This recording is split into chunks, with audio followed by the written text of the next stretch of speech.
हाय भैया, हम रिया recording studio Khagaria Bhadas से आज एक super hit song live video दिखाएंगे। सरस्वती वंदना, जो कि बहुत ही अच्छा सॉन्ग आया है, सिंगर ओमलाल यादव। आप लोग इस लाइव वीडियो को जरूर देखें और इस लड़के को दुलार प्यार आशीर्वाद जरूर दीजिए।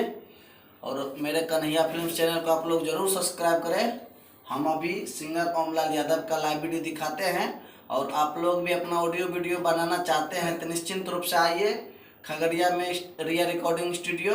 और बहुत बढ़िया ही काम किया जाता है और बहुत बढ़िया ही समझा बुझा काम किया जाता है। आप लोग एक बार काम करने का अवश्य मौका दें।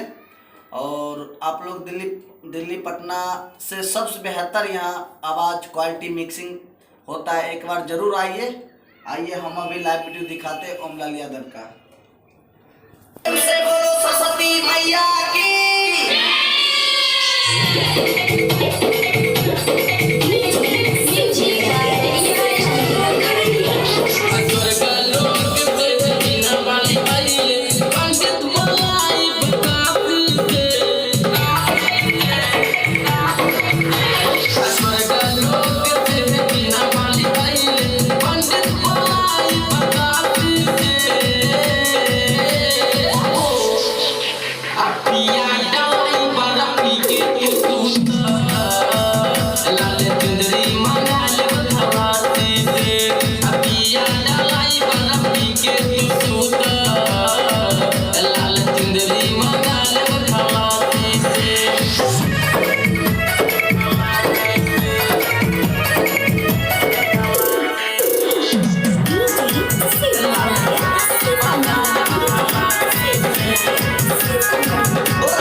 Yeah.